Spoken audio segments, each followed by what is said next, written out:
Mwaramutse neza muraho mwese.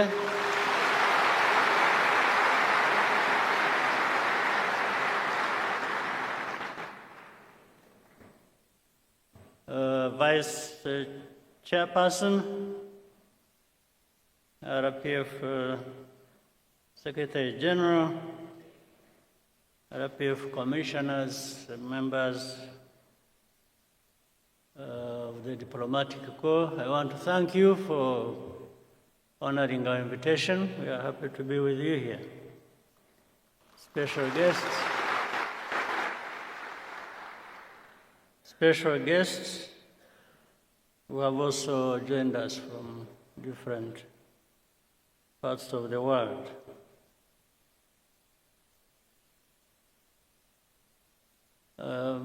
Ndabashimira kubera ko ngira ngo ubutumire bwabaye mu gihe gito ariko ndabona byitabiriwe n'abantu benshi mwakoze kuza.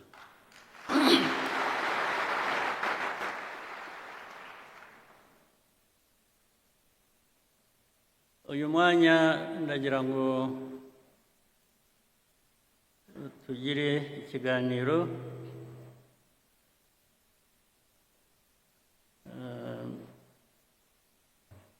ndababwira ibyo ntekereza ku bintu byinshi ariko ndahera kuri RPF.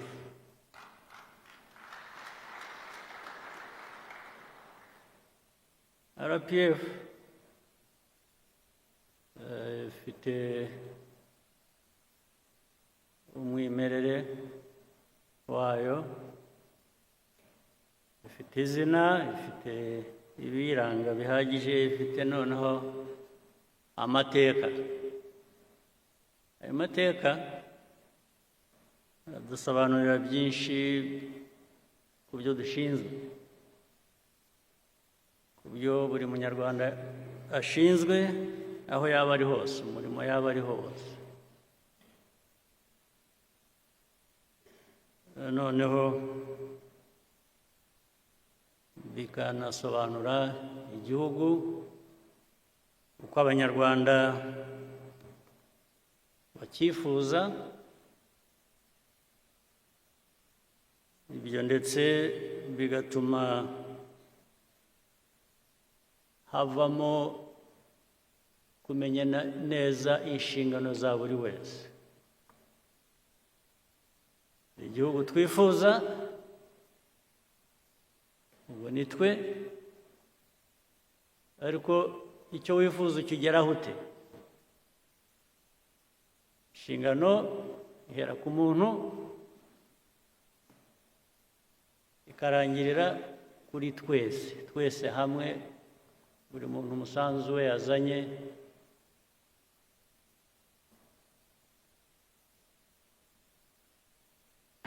ushyirwa hamwe gute kugira ngo bitugeze kuri ya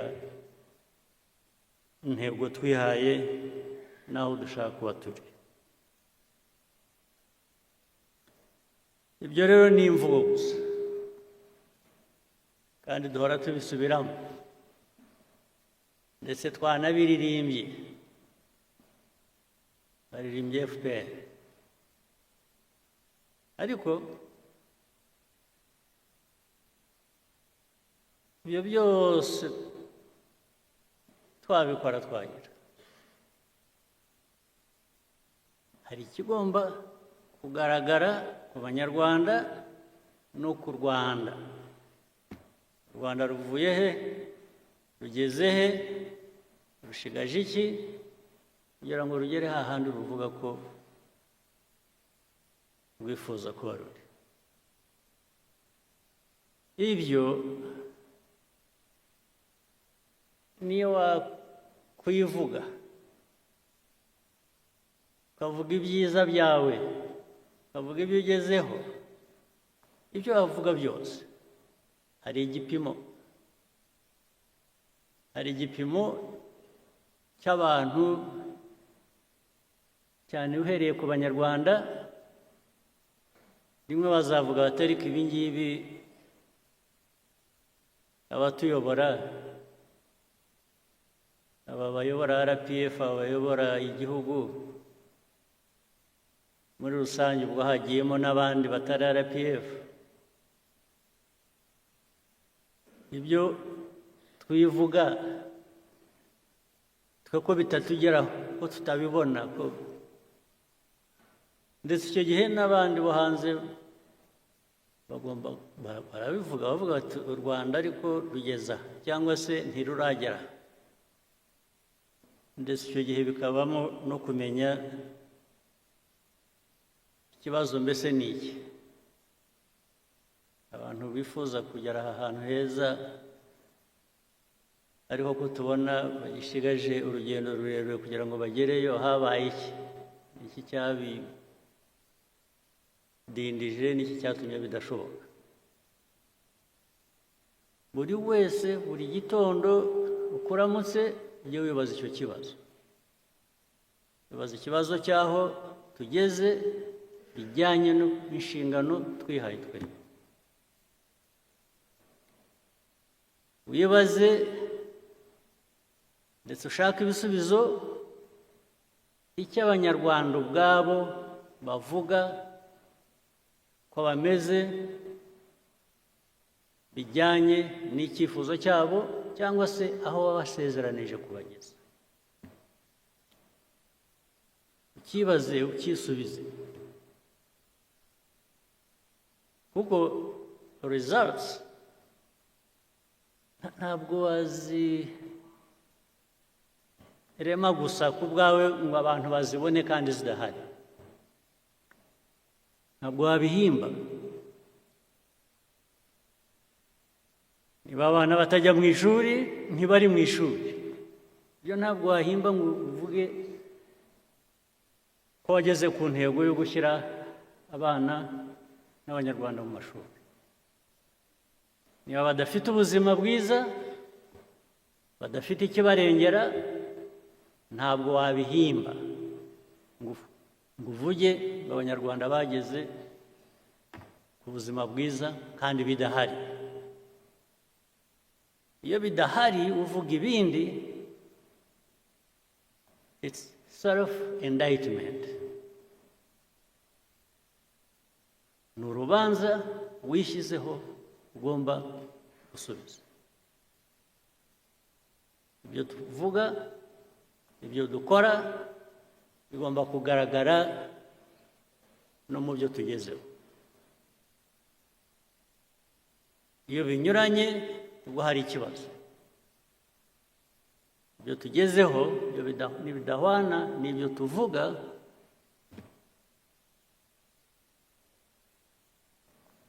n'ibyo dukora, hari ikibazo. RPF rero uyu mwanya tuba tubonyeho iki kiganiro ni ukutwibutsa, ni no kugira ngo twisuzume. Umwanya wo kwisuzuma. Uwisuzuma kandi iyo yibeshye cyangwa iyo abeshya, ingaruka zabyo zirahari. Niwisuzuma ugasanga nta ndwara ufite, wari uyifite, iyo ndwara irakwica.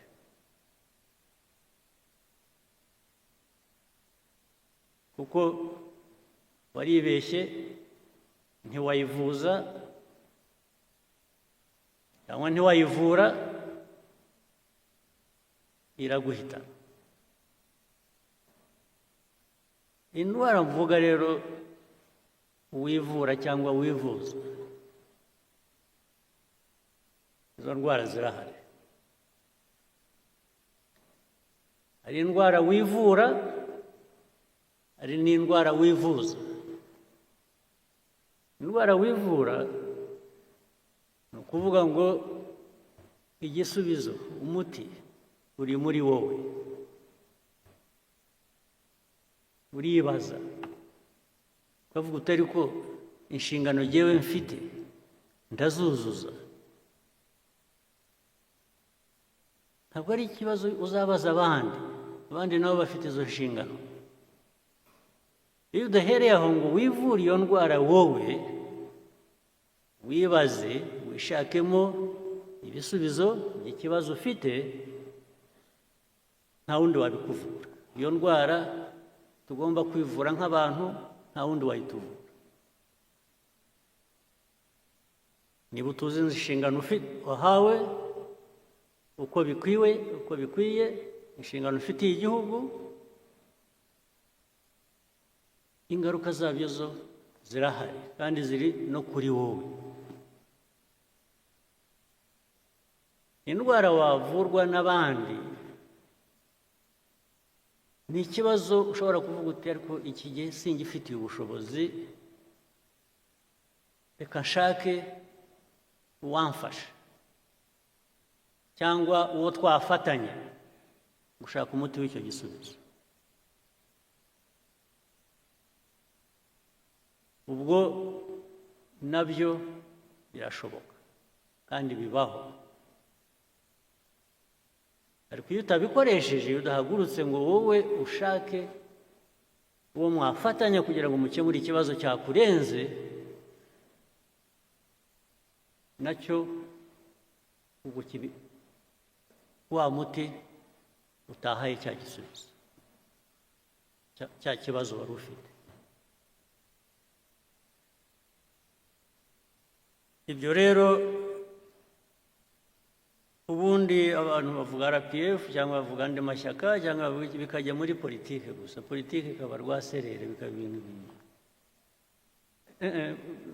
Politike iyo numva ya RPF ni uguhangana n'ibibazo tugashaka ibisubizo, nta yindi politike.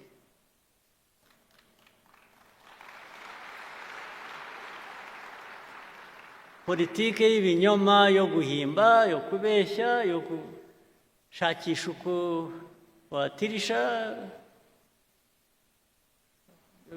bimwe mwita gushushanya rimwe na rimwe, ibyo biguha ibindi bibazo, ntabwo biguha ibisubizo, byongera ibibazo ku byo wari ufite.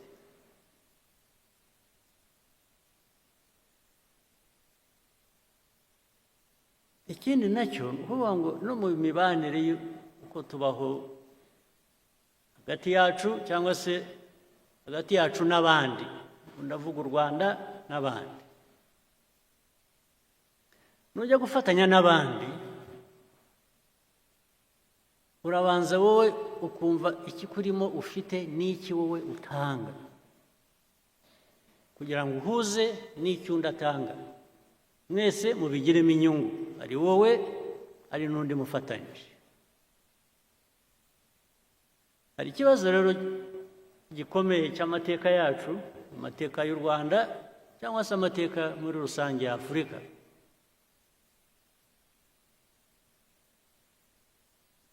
Iteka dusa nk'aho twebwe ntacyo dufite dushyira ku meza ngo dusangire n'abandi. Duhora dushaka ko abandi bagira icyo bashyira ku meza, twe tukaza tugasangira nabo. Ubu rwose hari politiki imeze ityo, imaze imyaka n'ibintu birebire cyane. Niba ushaka uwo mufatanya, uwo mwakuzuzanya, gira icyo ushyira imbere nawe, uvuga uti reka twuzuzanye. Ni nacyo cyatumye mu mibanire yacu n'ibindi bihugu, n'ibindi bice by'isi, duhora turi abo kugabirwa, gufasha, kuzanuka.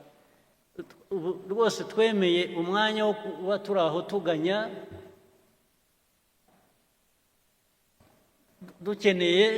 dutegereje uwatugoboka. Baraboneka, abo bagoboka baraza rwose, baraza, ariko ikibazanye ni imbabazi bagufitiye. Kubera iki? Kubera iki bagufitiye imbabazi? Kuki? mujya mubibaza babafitiye imbabazi barabaha kubera iki? nuko utari abantu nk'abandi, nta bwenge mufite, ibyo buri gihugu ni bitoya nk'icyacu, ni bitoya nk'igihugu cyacu. Buri gihugu, buri bantu bafite icyo bafite. Aho kugira ngo rero ugiteze imbere, kiguteze imbere, ugire icyo ukora, gutegereza ko uwahandi azaza we kuko azi icyo kugikoresha akagitwara, kazaza kuguha imfashanyo wari ukeneye, uba wicishije, sinzi, uba wigize ubusa. Ntimukigire ubusa, ntimuzigire ubusa. RPF niyo message yo kwigira ubusa. Kwigira ubusa, mukaba ubusa, mukemera kuba ubusa,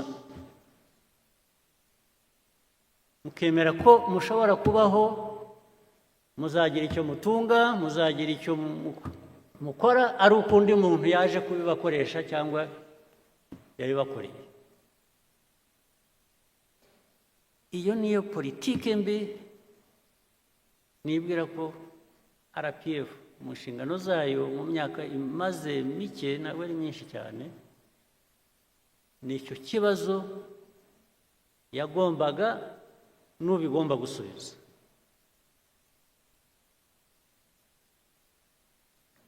Ibibazo tumaze kunyuramo mu Rwanda mu mateka yacu, musubize amaso inyuma mwibuke, ndetse n'ubu ngubu n'uyu munsi u Rwanda rutahagurutse ngo rugire icyo rwikorera rwigezaho, ubu muba muri ubusa, muri ubusa. Ariko abo kudufasha, abo kuduha ibyo dukeneye, abo kutugaburira, bo barahari, baba baraje bakatugaburira. In fact baraje buzuza ku byo twageragezaga gukora, nabyo turabibashimira.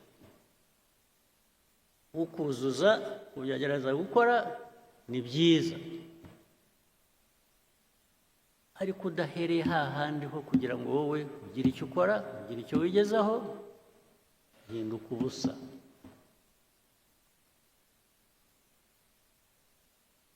N'ubu rero tujye dusubiza amaso inyuma,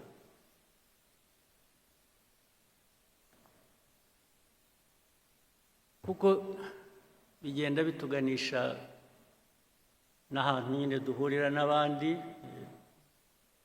haba mu karere, haba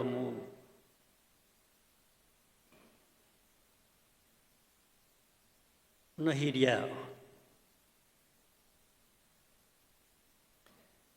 Ariko ibi ndabivuga nzi ngo ndabibwira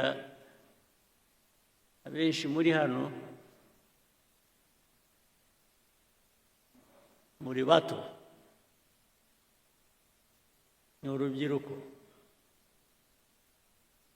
Ndibwira ko majorite hano ubu abenshi mugomba kuba muri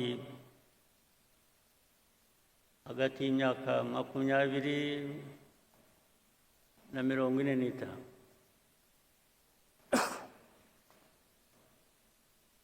Twebwe iyo twarayirenze, turi kure. Ariko natwe twarahanyuze. Muri twe ndagira ngo mwebwe mukiri aho ngaho bafashe mutekereze. Ubu twe byaraturenze, aho tugeze dusubiza amaso inyuma, tugatangira kuvuga ngo iyo mbimenya nari kugira nte.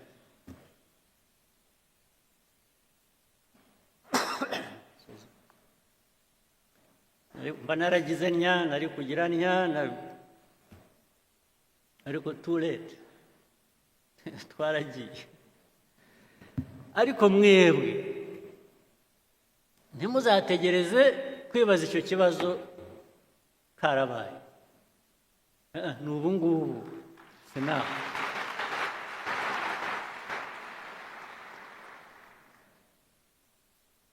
Muri abo mvuga twahise tugeze kure, harimo abasubiza amaso inyuma bakavuga bati twagize duke, twakoze byose, twageze kuri byose, ariko umusanzu wacu wabayeho.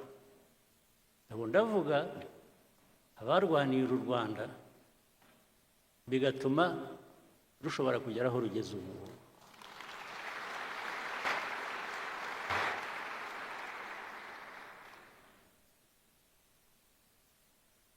Now it is your time. Mwebwe urubyiruko mbwira. It's your time. Don't wait until you are 70 and then you start asking yourself, what did I do? I wish I knew. I didn't. No, ndakubwiye. Ubyumve ushake uko bigenza nusohoka. Cyangwa wenda bamwe murabikora. Naho igihugu dushaka kubaka, ya numva of course bigezweho mu rubyiruko ni vibes. Bageze kuri vibes.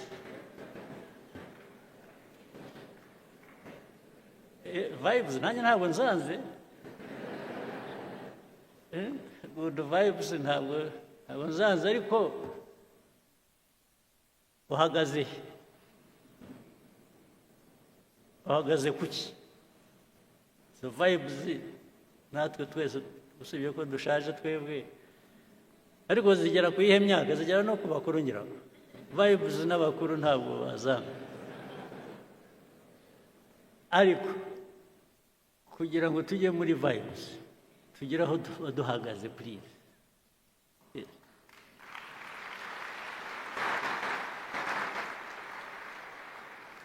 Don't invest in vibes. Invest on the foundation, in the foundation where you can now vibe.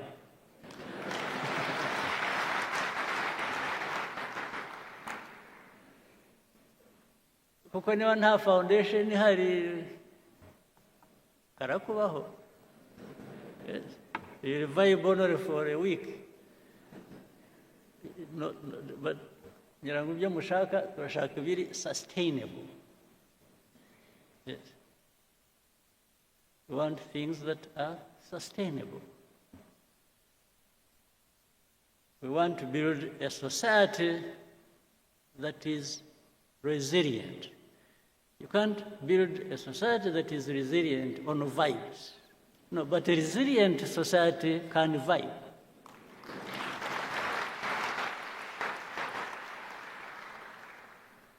Isn't it? So it is a daily responsibility mukwiriye gutekereza. Ni ikintu mukwiriye gutekereza buri munsi. Ntuhore ufite impungenge ariko ejo nzamera nte, nibucya ndaba meze nte. Uhora ufite kuko stress nugira ikibazo uhorana cya stress, jya umenya ngo 50% ni wowe, you are the responsible person. You have worries, you have this, you have urakora ibintu bigutera stress, but there are different ways of doing things and achieving what you want to achieve. So it's not just even the results, it's the process that takes you there. What have you invested in that process? What thinking? What feeling? what commitment in the process to give you the results you want.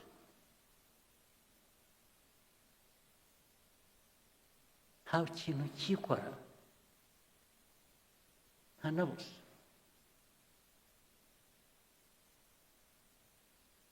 Mbese njya numva hari abantu bagibwamo n'umwuka, umwuka ubajyamo ni uwuhe? Ntubabwira gukora iki? Ntugira umwuka gusa, utagira icyo uvanamo, uragera aho uhere, umwuka wawe wagera aho ugahera. Umwuka abagibwamo n'umwuka, ibyo bazanira ni ibiki? Umwuka, I have no issue with the umwuka, but must have something in it, tangible, that touches my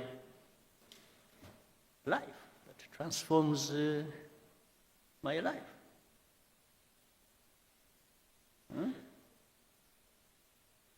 Abagira amahirwe mugire umwuka, please,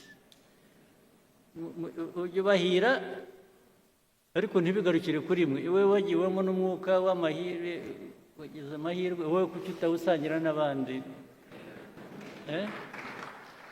Nawe ukabageza, mwese mukawusangira. Kuko nukugeramo wenyine ukawugumana, ariko nabwo icyo mvuga ntukabe imvugo gusa, bijye mu bikorwa. Njye nimbona mu bikorwa bihari ushobora kureba byaturutse ku mwuka, nanjye ndawifuza, nanjye nzagana aho ngaho.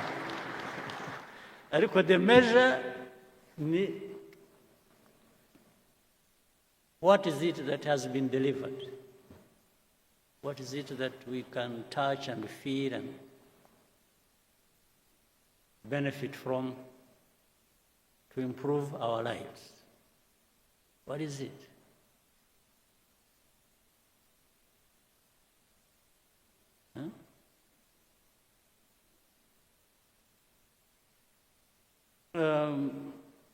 So mwebwe abatoya rero, again, igihugu kibategerejeho ni byinshi, kandi iyo mvuga igihugu ntabwo ari ikindi, ni mwe. Igihugu, you're actually waiting for yourselves. Yes, ni mwe mwitegerejeho the future. Ariko ya process navugaga, na wa mwuka ni iki? Ni a couple of things. Urubyiruko, bya bindi navuze by'amashuri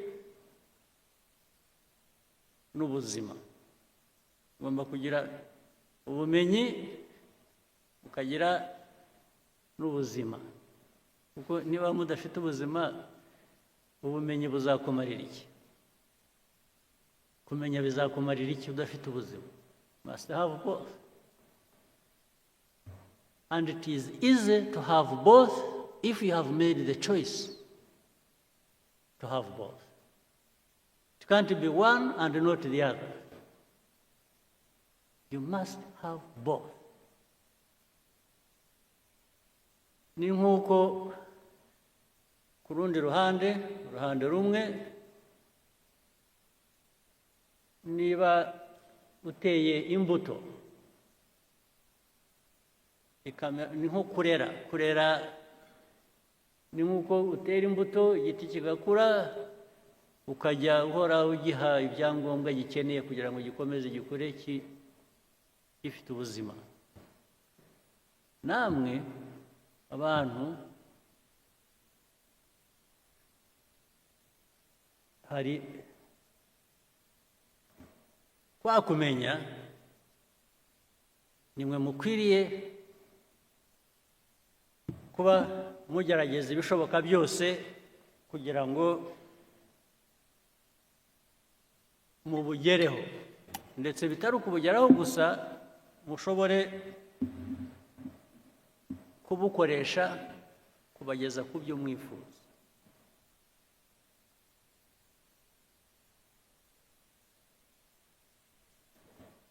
Ariko ibyo cyane ku bakiri bato, mwebwe ubwanyu mugomba kugira umusanzu wanyu, you must make an effort.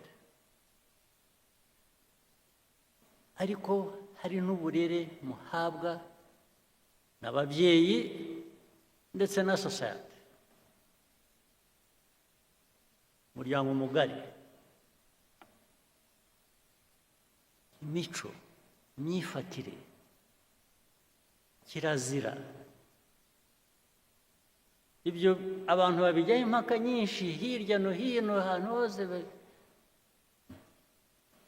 ndetse bimwe ugasanga muri society imwe barigisha ibintu cyangwa barabwira abantu gukora iby'indi society itemera, akaba ubwo bivanga rero, bikaba ugasanga noneho society wari urimo yahindutse ikindi kintu, ntukimenya, ntukishobora kwimenya, kuko ibyiza byari biri muri iyo society ntabwo byatejwe imbere uko bikwiye, ahubwo abantu babishimbuje ibishya biga hirya no hino, rimwe na rimwe bitari na byiza, no kuri aho ngaho babivanye.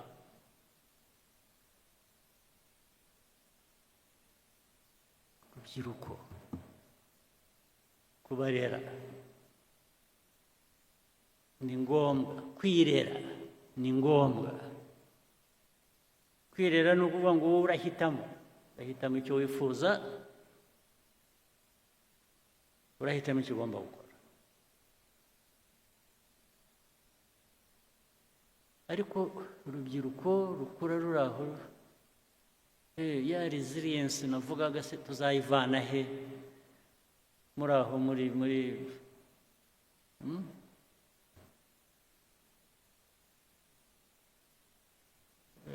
urubyiruko rwamamaza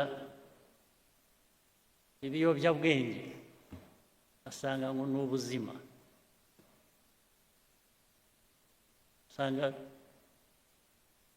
maze ibiyobyabwenge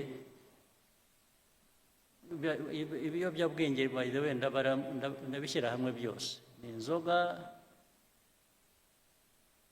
n'ibindi bikomeye ntiriwe mvuga muzi, ariko reka mbivuge, mwe ntimujya mubivuga, aho bibera ishyano bijya muri benshi ariko ntawe ubivuga. Hari ikiyobyabwenge cy'inzoga, hari ikiyobyabwenge kindi bijya mu mutwe gusa, bikaba ibi ni ibiki, ibi bitabi n'ibi drugs. Njya numva amakuru bajya bambwira ko bibarimo bitari bike, ndababwira kandi ubu ngo ni ibintu byamamaye bifite, bamwe mwabyigiye hano, abandi mwabivanye hanze, bigendera hasi, biranyerera, ntabwo bijya biboneka. Ariko ibyo uko abihisha kose, abo birimo hazagira uko bigaragara, byanze bikunze. Ariko uko bigaragara kwa mbere, nimwe byangiza ubirimo mbere na mbere yuko bigeraho bikangiza na communities muri rusange. Ariko biroroshye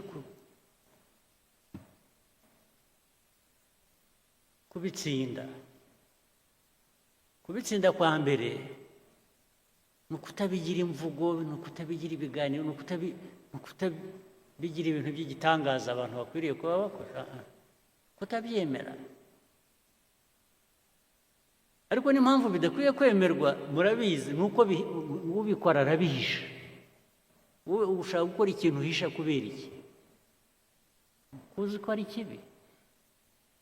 Ikibi sura gukora iki? Rwose ndababwiye, nabonye mwacecetse mwese nkaho mubizi, ariko ubwo ndababwiye nicyo nakora gusa nuko zajya mpora mbibibutsa, ariko nkora ubwo namwe muzageraho mwibwire.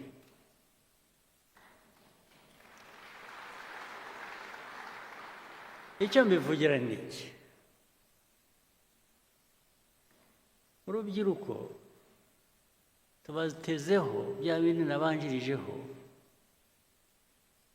ni mwe mwakiza u Rwanda rw'ejo uko tugenda dusimburana. Keretse niyo iyo mission mutayishaka, it's a different matter. Niba mwe mutabishaka mwaravuze okay, ndetse hari aho mwageragera ngo mugashyira urubanza ku bababyaye, ngo ariko se ubundi ndi hano, ubundi mwashyize hano kubera iki? Ukabwira ababyeyi bawe mwambyariye iki? Ariko ibi ntabwo ari urahare, ibyo ari byo byose ugomba gukora effort yo kuba muzima, yo kuba muzima, not just for yourself, ariko no ku bandi. Kuba muzima bikagira n'inyungu ku bandi, bitari wowe gusa. Icyo tubatezeho urubyiruko mwebwe bishya u Rwanda rwifuza, yamumva ibintu bavuga bya innovation. Innovation murayumva yavuga buri munsi. Innovation, yes. Innovation irimo abantu bameze neza, bafite ubuzima bwiza, bafite ubumenyi, bafite gushaka igera kure, irafasha, yubaka abantu, yubaka igihugu. U Rwanda nicyo twifuza. Ikindi ni commitment. Ugomba kugira ikintu cyawe, igihugu cyawe, aho ukomoka. Ugomba kugira icyo igihugu kigira icyo kiguha, ugomba kugira icyo ugiha. Igihugu kiraguha ukagiha. Ibisigaye ni politiki zisanzwe, muri polisi zituma abantu biteza imbere, ndetse bateza igihugu imbere, bitari ibyo gusa. Ibyo ndabasabye mujye mubitekereza. Kuri iki gice reka ndangirize ku kindi. Ibyo mvuga rero nabyo ntabwo bikwiye kuba amagambo gusa, bikwiye kujya mu bikorwa. Ibikorwa ni ukuvuga ngo mwe muri aha benshi ni abayobozi, cyangwa se muri mu nzira yo kuba abayobozi. Imiyoborere aho uri hose, ku kazi ako ari ko kose, wifata ute, ukora ute, utekereza ute? Niba uri umukuru w'akarere, umuyobozi w'akarere, umuyobozi uzindi nzego zo hasi, uhari wumva koko ukwiye kubuyobora. Umuturage arakugana mugafatanya gukemura ikibazo. Investor ushaka gushora imari arakugana, mukaganira ikibazo ukagikemura. Cyangwa umushyira aho ngaho ukamubwira gutegereza, kandi muri uko gutegereza ngo yibwirize, agire ukuntu atunganya inzira.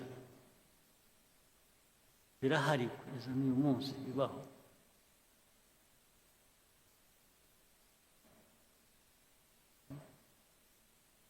Hariho hose ntabwo ibyo bikwiye kuba biba.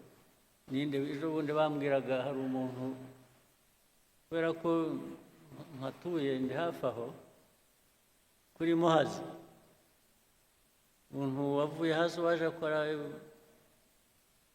icyo kibazo, nizere ko cyakemutse. Yakoraga ibintu by'amajyambere ku mazi, yarahubatse inzu, n'umuntu uturuka hanze ufite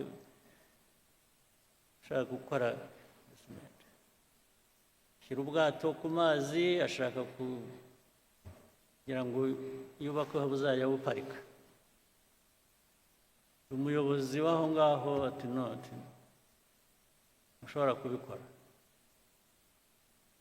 Bijyaho, ariko biza kumenyekana ko yashakaga ko abanza kumutugira kugira ngo amwemerere. Abantu bari hano cyangwa baturuka muri ibyo bice bagomba kuba babizi ibyo mvuga. Urumva, umuyobozi, niba harimo abayobozi bazakora batyo bicaye hano cyangwa bakora batyo, umenye ngo icyo ni icyaha, ubundi tudakwiye no kukubabarira twakumenye. Ibikwiye ibijyanye na RPF, ibijyanye na politiki nshya y'igihugu cyacu twubaka, dushaka kubaka, ntabwo bijyanye. Abayobozi bari hano ndababwira ngo niyo nshingano yacu gukurikirana n'ubuntu butoya nk'ubwo ngubwo buzana umwuka utari. Ibindi ni imikorere yacu muri rusange, serivisi ahantu hose uko zitangwa, uko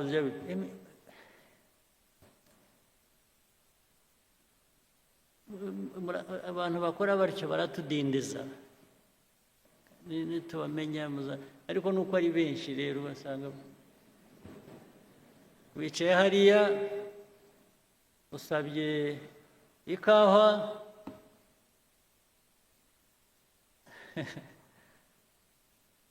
n'abaza bakakubaza ishyushye ikonje.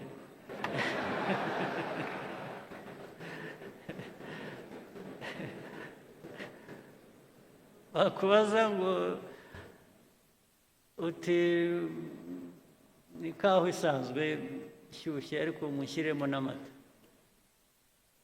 akagenda akabura. Ubu ndavuga ibintu bimwe mbona n'abantu baba bavuga buri kanya, akagenda agahera pe minota 15 20 utegereje ikawa. Bakubaje niba ushaka ikonje cyangwa ishyushye, ariko bababwiye gushyiramo amata akabura. N'amata yabuze ntibakubwiye. So niba wicaye aho utegereje izakamwa bakohereza ku isoko mukajya gufata, bitubamo murabizi ahantu hose. Ubwo si byo ni rubyiruko nyabakiri umeze rutyo. We n'imigendere ukuntu bagenda yikurura. Hari aho nagiye rimwe, ariko hashize igihe, nuko mbona n'ubu ngo biracyabaho, byarantangaje. Nagiye ahantu twajaga dukina tenisi, abantu bamwe hano barabizi, kera hashize igihe. Turangije twicaye turuhutse, tubanza gushaka wagira icyo tubaza, dushaka arabura, turahamagara, mushobora kuza kugira icyo muduha, ariko ntazi. Umukobwa mwiza ugenda neza,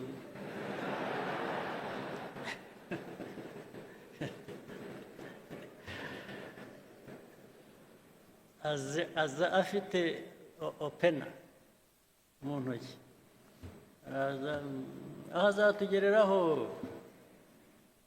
yaba mbonye arahamenya arampobera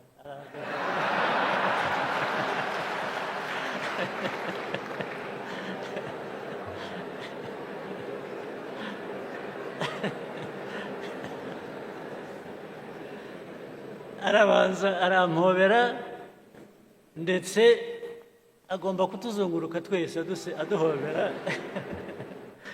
n'abandi turi kumwe bose abanyuramo ndamubwira ko se wa mwana we turashaka ibyo dushaka waba ari ibyo duha ibi erega byasaga nk'ibyarangiriye aho ngaho kuduhobera tugeze aho twarambiwe turahaguruka turigenda ubwo urumva umuntu nk'ubu yangirije abakorera natwe twari turi aho dukwiye kuba dufite ibyo dushaka twishyurira natwe ntacyo yaduhaye twese tuviriyemo aho ari aho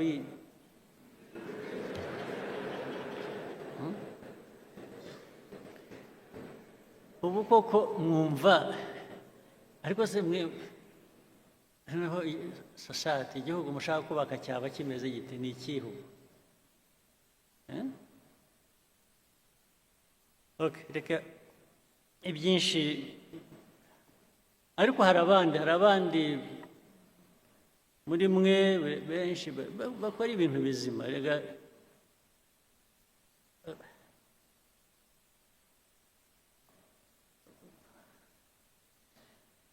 ubu ibyo ari byo byose ibigaragara ni ibitari bizima niyo benshi baba bakora ibyiza ariko hakabamo abantu bake bemerewe cyangwa bakora ibintu bibi bya byiza ntibiba bikigaragara ni nko gufata amazi ikirahure cy'amazi ukadonyamo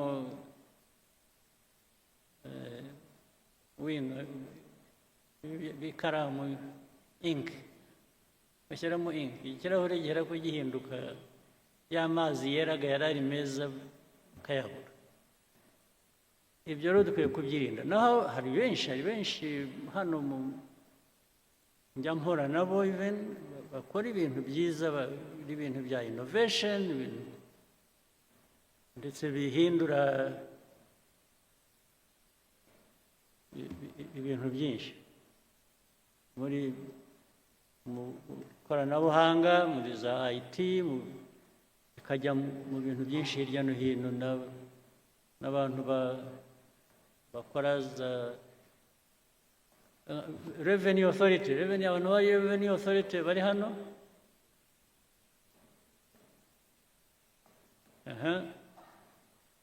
ngira ngo hari innovations nyinshi zibageraho cyangwa mu byazi zituma ushobora gutubura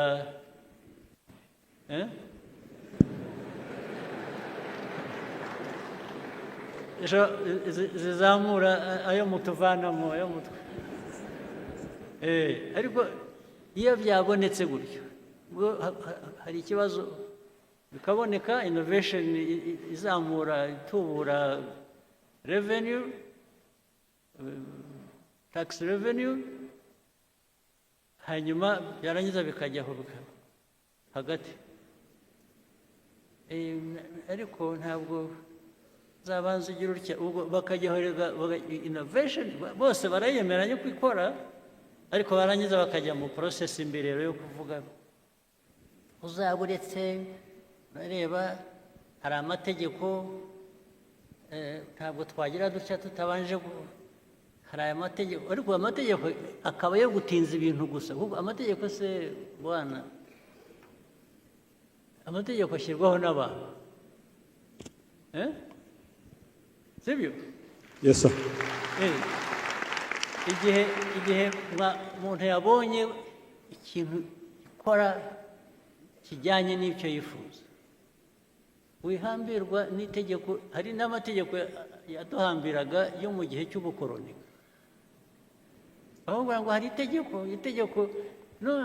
itegeko n'ubundi si wowe urikora si wowe urivanaho we gifate nk'ikintu cyakuzitiye gutera intambwe bihere ko bigeraho bigera n'abo amategeko tubabwire ngo ariko ibi bintu ntabwo bijyanye n'igihe muratudindiza gusa ndetse hari n'ubwo dushobora gufata ibyemezo tugakoresha igikora itegeko tukaba turigisheho gatoya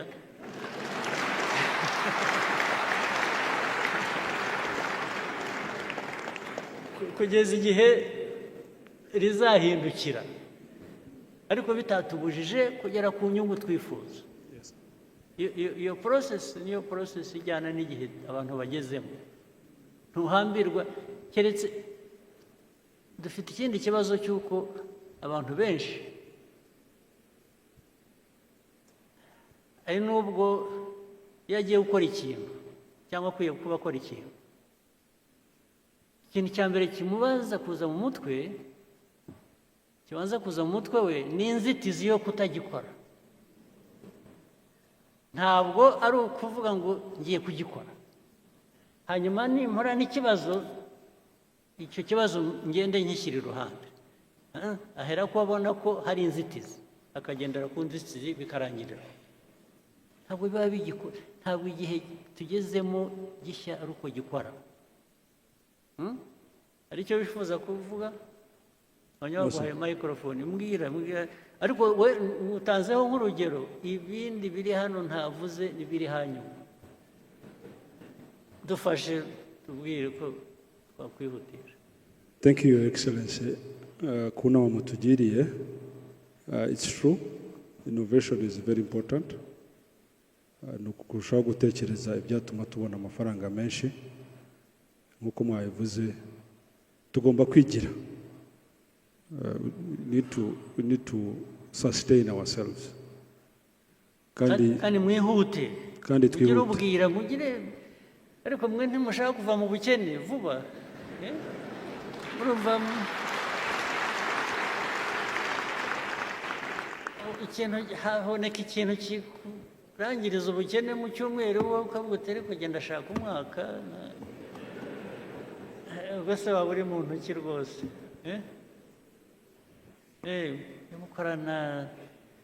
gukorana umwete kandi ntabwo bivuze kwangiza ibikorwa.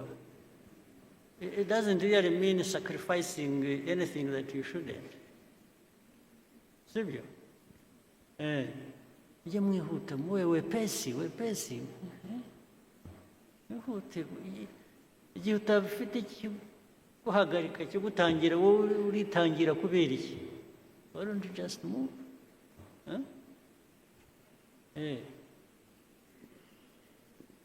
Bimwe mwita kurasa ku ntego.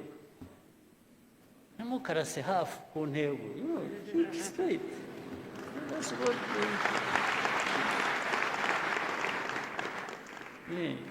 go for it. Nawe wumva uri satisfied uko sibyo? Yes, sir. Okay, Sand.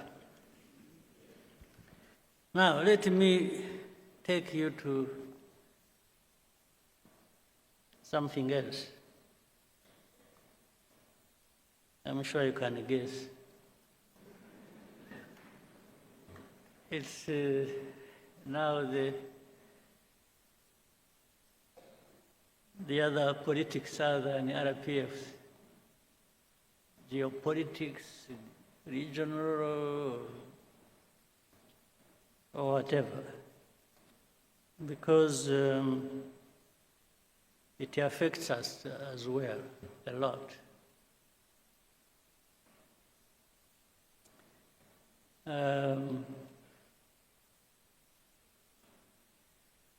Ariko reka ntangirane just a little story. Tito Rutaremara, are you here?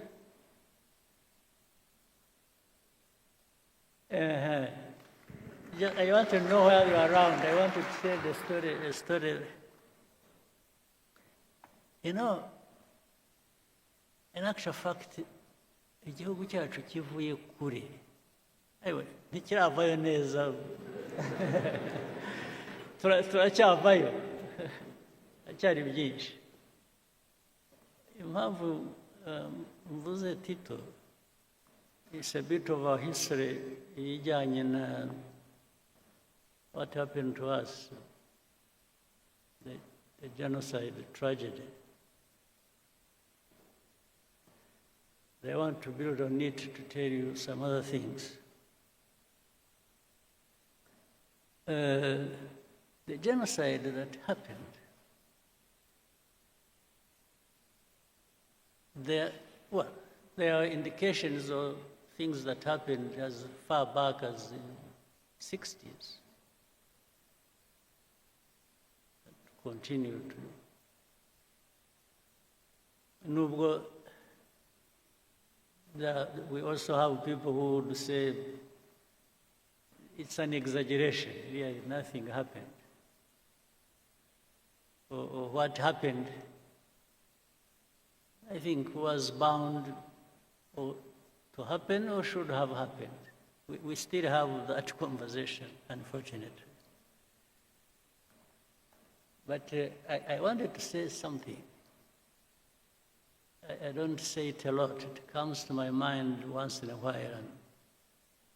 Tito, you were one of those twari kumwe in 1991 in Paris. Monama na Paul Dejoux. Is a name I cannot forget. Ariko ndibuka bihozagara, ndibuka wari uhari nawe cyane. Oya, ariko ahubwo naje mbere. Twarahamusanze. Niyo mpamvu nabaga confused. Abo najyanye nabo mu nama ni bande? Hari bihozagara wari wazanye na doctor. Nande? Dr. Ndahiro. Dr. Ndahiro, but I remember we were like 5 people. Okay, but at least we told you the story immediately after the meeting. Yes, I remember. Sit down. 2 things happened. And I'm saying this because recently something else came up that was a bit disturbing.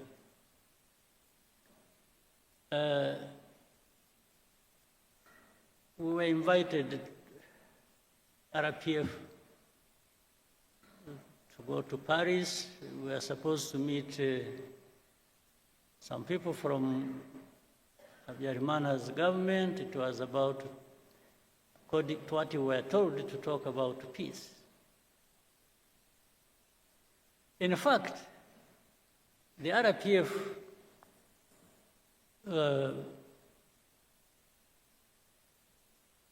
for which I was vice chairman then,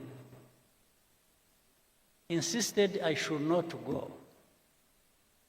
Because they are saying, you know, with all these things happening, and that was 91 September. Was it 91 or 92? 91 September. The end of 91. Eh? The end of 91. Yes, it was particularly, I remember, 71 September, I think it was 22nd. So the people insisted I should not go because there was chaos, they even thought they were worried about my security and so on and so forth. So, but I insisted. I told our people in a meeting, which was very people, I said, you know, if we don't go, and they, by the way, they insisted I should be the one to come. But I said, no, but you have the chairman, so maybe you should be the one to come. He said, no, we want you. And that's what caused some worry for our people. They said I shouldn't go. But I insisted. I said, I'm going. Because if I don't go, if we don't show up, we will never be understood that you think we are just there fighting and we don't want peace. So I went there. A couple of things quickly go to something else. When we arrived, we had a meeting. It was in the morning. I met a couple of people. One was a man who was, I think, a Director General in Foreign Affairs in France. And that man was called Paul de. I followed him. He even later on became ambassador to Mexico, then went somewhere, and then he's now an old man like me. He's 90, must be 90 something, 96 or something. So when we met, I met him, I met Mitterrand's son. I was almost beaten up for not pronouncing the name well. I'll tell you that. So in the meeting, this man, Paul Dejoux, kept poking his finger in my face and said, "You must stop fighting." So I tried to explain. I said, you see, it's not that we enjoy fighting. We are not fighting just because we like fighting. we are fighting because I went into the history and so on. So he insisted again. Then in the conversation, it got heated up. I actually got a little bit upset. I answered back in a way. Then he said, "No, you must stop fighting, because if you don't, even if you take Kigali, you will not find your people." This is what he told him in a meeting. So at first I couldn't understand, I didn't understand what this man meant. You will not find your people. But directly it meant they will be killed. So anyway, the meeting happened, got finished. It was not a good meeting. And as we were going out, he accompanied us in the corridor, and then he said, "Hope to meet you next time but he was being sarcastic, when you are the commander of the new army of Rwanda." I said, "Yes, sir."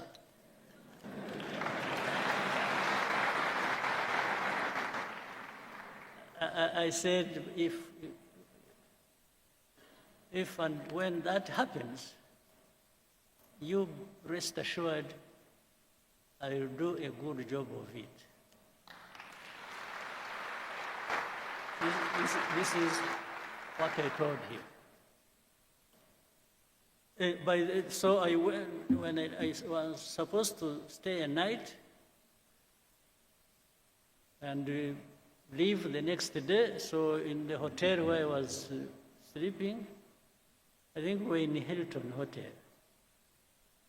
I was with Ndahiro and Tom Byabagamba. So in the middle of the night at around 4 a.m., I woke up to this light in the room, and about 6, 7 people in the room with guns. They were not putting on uniform, they were putting on jackets and so on and so forth. So, and I woke up, I said, "Who are you? What's going on?" Then one of them said, he spoke in English. You hear him, he's even speaking English. So I was in the wrong place, first of all. Then they said, "Who are you?" So say, "Where are your documents? Bring your briefcase." Before I opened it, they had broken it. So but I kept asking, "Who are you? Who are you? Who are you?" Then as I was doing that, when I looked through the door connecting to the room where Dr. Ndahiro and Tom Byabagamba were staying, I saw they were sitting down in handcuffs. For me, they didn't put me in handcuffs. So I asked people, I said, what is going on? They, a bit rough, but so they took us, dumped us somewhere in prison. I didn't know. It was my first time to be in Paris, and my first time to be in prison. So,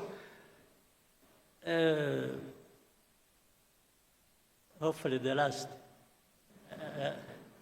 Since that time, I haven't been to any other prison. So they put us in the lock, somewhere down in the basement of some building, and left us there. Then later on, people showed up around 3 o'clock.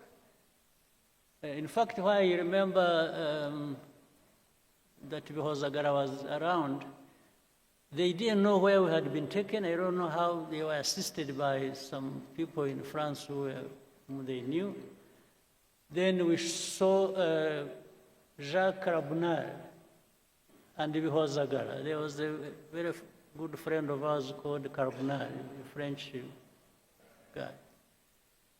They showed up in that basement in the prison because I think they had known where we were, and they had tried to give us food. I refused to eat. I told them I'm not going to eat anything in that prison. So they brought us bread, I remember, and milk, pints of milk and bread for us, because we had refused to eat prison food. Then they even wanted to interrogate us. Well, they did. They wanted to to use a polygraph on me, the lie detector. I refused. I told them I'm not going to have a lie detector at all. I said, if they want to kill me there, let them go ahead. In the end, they say, whom did you meet? I mentioned that man, Paul Dejoux. Then he said, who else? I said, Christopher Mitterrand. He said, no. Who told you he's called Jacques Christopher Mitterrand? So, so they told me, repeat. I said, no, I'm not going to repeat. I said, I'm not the one who gave him his names. So anyway, in the end, in the night around 8 o'clock,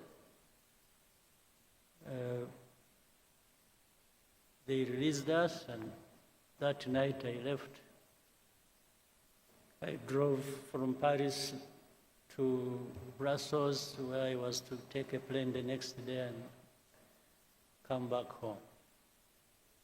Now, I'm saying this, I'm telling you this story. The fact that somebody actually implied that something was going to happen to our people, meaning even if you take Kigali, you will not find your people there. You will not find them alive. Then later on, connecting that with the history, with what happened eventually, I could not but conclude that was the meaning. They were privy to what was going to happen. Now, in the most recent thing, let me now switch to something next to us and the recent. And I will bring up, you know Rwanda has had many problems in the region, and especially with the Congo, for all these years, actually. We said we are here 32 years, almost all the 32 years are problematic. And when you look at the story, these genociders who went to Congo. By the way, whom we had the opportunity this last time, when was it, 2 weeks ago, or how many weeks? When we had the Unity Club event here, in this same room, when people who went through all that history, these senior commanders of FDLR, when one of them sitting there told us a very comprehensive, interesting story, because he was there, he was in it. For him, he was not saying things he just heard from some people or anything. No, he was part of it. He told us all the places he moved to in Congo, and the officials he worked with, and his colleagues who up to this day have been integrated in the armies and other institutions in Congo, and he named them by names. He told us the story of even how he went to Burundi and everything he did there, and the names of people who did what, who are still there, who left, or who died, or something. He's an encyclopedia on this. And he actually was part of it. He told us, those who must have, who were here saw it, or saw it on television. And he has notebooks, he has pictures, he has evidence, later on which. But forget about all that. The story has always been, and he told us, you remember, he told us even of the connivance of the UN, the peacekeepers. Yes, they worked with, they were selling gold together, they were involved in the timber business, in agriculture, and named places, people, and where. It's just so. But despite all that, up to this day, you will hear people say, FDLR don't exist. The UN, there's something, there are some experts, group of experts. They'll tell you all those stories. It's like that story doesn't exist. Or if they say it, they'll say it so lightly that you should believe it doesn't matter. Okay. So it goes on and on. And then some of these leaders in the region, in Congo or Burundi, they say it publicly how and on which side they are. And their intention, and even what they have said on camera, somebody will want to convince you, no, it's not him. It's not them. It's some advisors. No, but he said it. Whether it is an advisor who wrote it on a piece of paper and the president read it, it is no longer advisor, it is the man who read the thing. So they will keep you telling you this. So now, not even for a bit, I don't believe, ordinarily, I don't believe in conspiracy theories. I really don't. But when you have people, who are there asking the same questions, pretending it's saying the same things, and Even when you explain, they come back to you and they tell you what they told you last time, meaning they want you to believe what they are telling you or what they want, not the facts you are presenting to them. So it's really like saying, better change your mind and start seeing it like I see it. Anyway, all this has resulted into what we have now. And I also want to remind you, and then I've said it again, I hope you have had time to cross-check the story, the truth about it. This conflict we have in Eastern Congo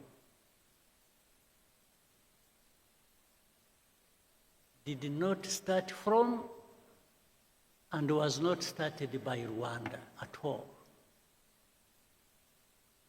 But somehow the plan, I think, before was to make it a problem of Rwanda or for Rwanda. Again, to tie into the story, to connect the whole story of where everything that has happened is not anybody else, it is Rwanda that caused it, or that must carry the responsibility.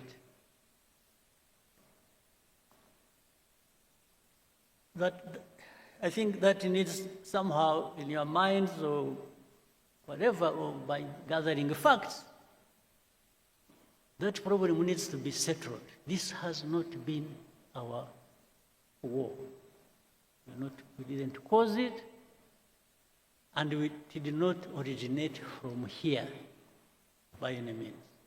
We are not part of the origin, except for being associated with the saying, oh, this is M23, the story that was there 2012, and for 10 years it was not addressed, it comes back, still it comes to be our own problem. But the same people, in fact, one time when in Nairobi we had a meeting with heads of state at the beginning of this conflict. I had opportunity to ask President Tshisekedi in the same meeting. I said, President, how has this become Rwanda's problem? How has it become? This is not anything started by us or didn't come from Rwanda. Why? He just hesitated, and I told him, I asked him, I said, do you know, are you aware of the fact that actually that whole rural areas, those areas around, have more or less been taken over by FDLR, and they even man roadblocks and collect taxes? He hesitated and said, yeah, he has heard about it. This was his answer to me. He said, so what do you think FDLR is there doing? And why do you allow them to be there? And we have asked you to work with you to address that problem together. You have refused. Now, before that was over, another president offered an explanation and where those people originated from when they went to fight in Eastern Congo, saying it started from his country. So, and every time I brought up this issue with the people, I said, why do you make this Rwanda's problem? It is not Rwanda's problem, it is the problem of Congo and their own people, and it only becomes our problem when it comes to FDLR that must be sorted out. One way or the other, either you sort it out, you Congolese, or the UN that is employed there, and there are thousands, you address that problem and stop them from invading our country, or we will sort it out ourselves.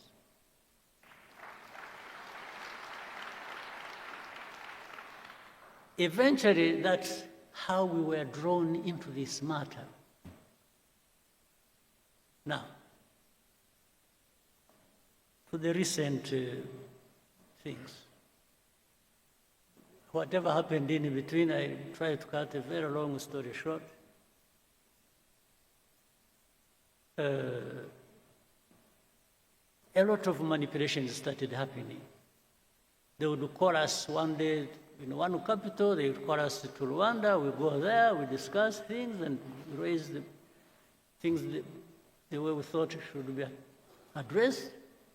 That one doesn't work well, then next time we are invited to go to Doha, then we go to Doha, then next time we go to Washington. And in between, we went to Dar es Salaam, we went to Nairobi, we went wherever, talking about this. But there was one thing that was constant. Congo, or the leaders of Congo, didn't want peace. They wanted to continue supporting FDLR against us. In fact, later on, they were joined by some other countries' armies. You know the story about Goma and Kava and so on and so forth.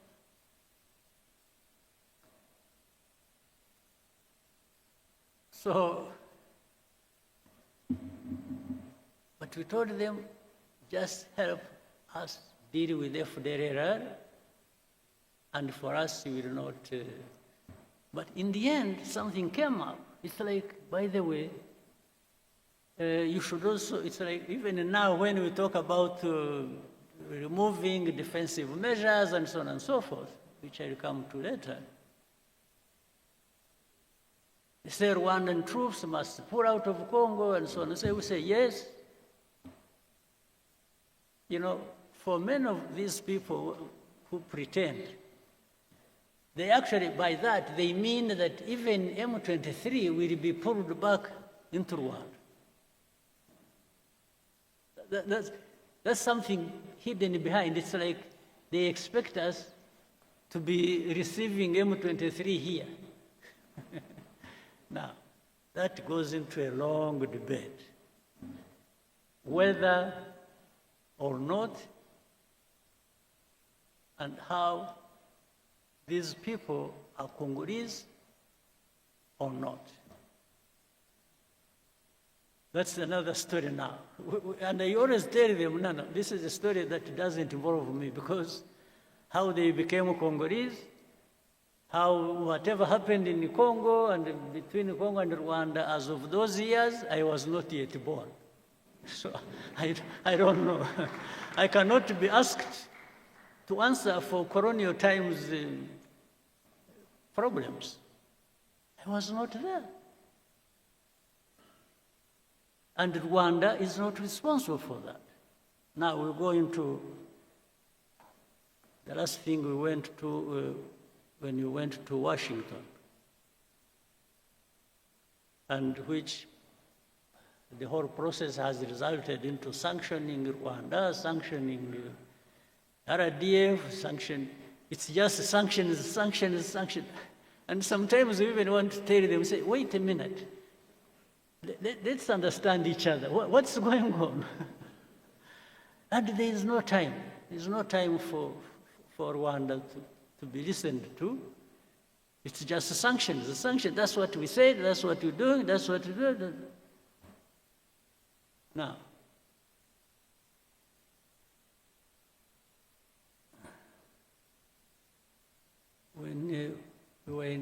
before we went to DRC, to DC, Washington, DC, on 4th of December to sign an agreement. A couple of months before that, we had been actually giving information of what was going to happen in Uvira, owing to the troops that were moving there from Burundi and the Congolese army and what they intended to do and so on and so forth. We gave them everything. They know it. They can't deny it. It is on record. It is in writing. So when Uvira fell, Then they got an opportunity to say, okay, you know what? Let's frame it as Rwanda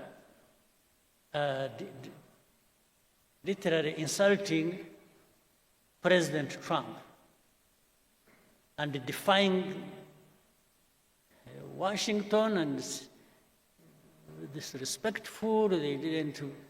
So they are the ones who caused the Uvira. And we told them, so this Uvira was, we forewarned you about Uvira 2 months before signing the agreement. Said, how can you hold us responsible for this? Then,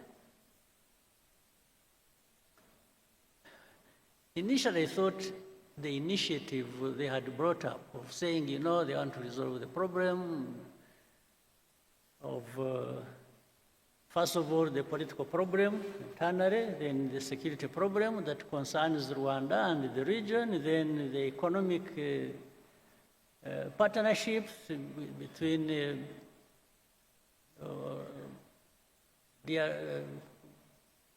US, DRC, Rwanda, and the region. I said, you know, I thought this was a wonderful thing. We really embraced it. We said, oh, this is something. But little did we know, we had actually been just set up for something else. Because in the middle of it, there came a story. It is, you know, what we want to achieve is no M23, no FDLR, and we just walk to the mines and that's it. But we told them in our discussions, we kept telling the people, we said, fine, you will do whatever you want to do. But how do you just expect these people fighting for their own rights, these Congolese, the FCM23 and others, for them they are on the ground fighting, the others are fighting politically all over the place, as you have seen, including the religious leaders and so on and so forth. I said, how do you just all of a sudden think you will wish away all of this without actually addressing some of the root causes? They said, no, because we can't. Oh, then the mercenaries came in. These are the second round of mercenaries. You know, there are first mercenaries who even came through here and were transported back. Other mercenaries came in the background, and they were the ones, somehow they converge with the policy on the region and on resolving this problem. They are the ones dictating, and I think these are the ones who are supposed to finish. But this, while the initial thing was to finish FDLR and finish M23, this time it has become finishing M23, not FDLR. FDLR because they are working with the same people and working with the government of Congo. Now, all these facts, they are known. But the complication of this, the world politics and the geopolitics, is that there are people who think they just dictate what the truth should be and what should happen, and for the rest you just shut up. That's what is going on. Today, what is going on is if you raise an argument, you say, oh, you know what, I'm going to sanction you. that is the argument. Now, something I shouldn't forget, I said I was going to, because of the story I brought up earlier. In the recent weeks and months, You have heard of the story of the killings and the fighting that has been going on in a place called Minembwe, around the Minembwe area. This is a place home to some Kubanyamurenge or some other.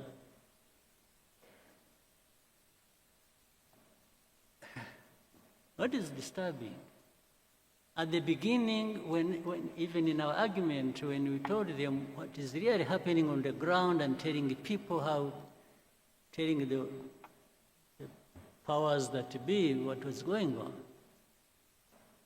and say people are being killed, they are being, drones were firing at them indiscriminately.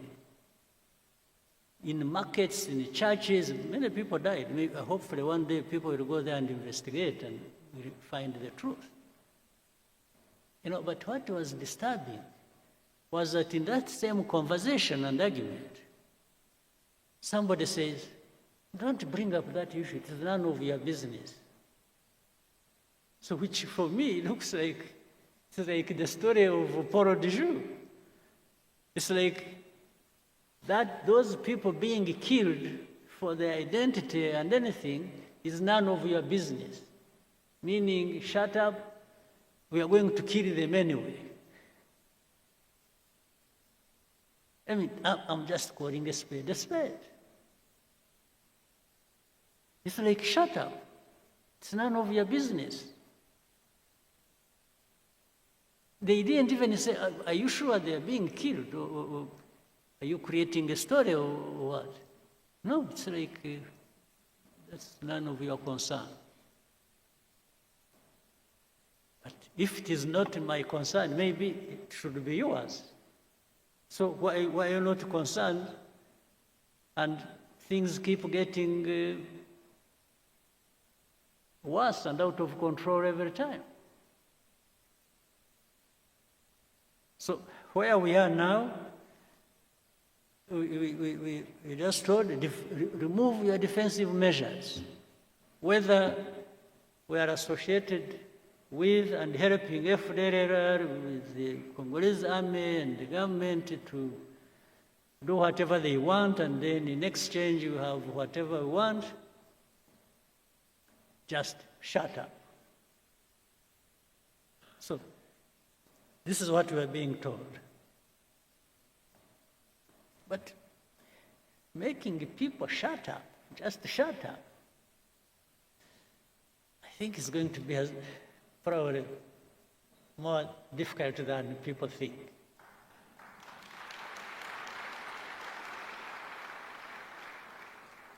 To say we will support those who want to come and kill you, or like they killed you last time,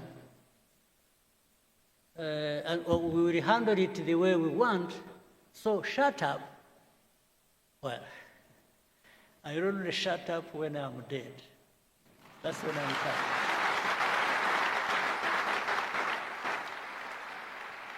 Absolutely.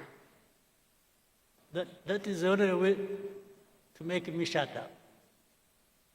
That's it. For the belittling everything and making it look like some people's lives are just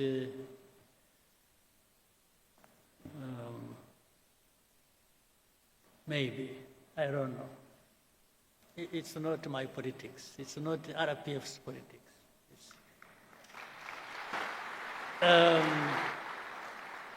We're a small country, very insignificant in many ways.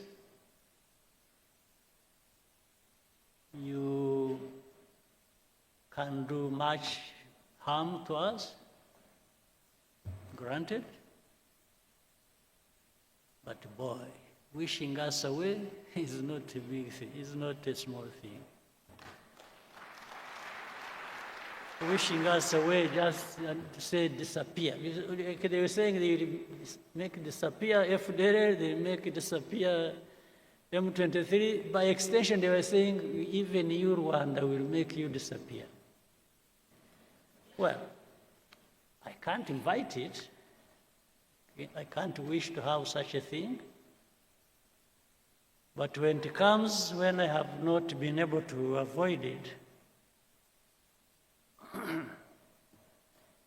I think they'll find. I only wish you people, you people, I'm not worried about myself.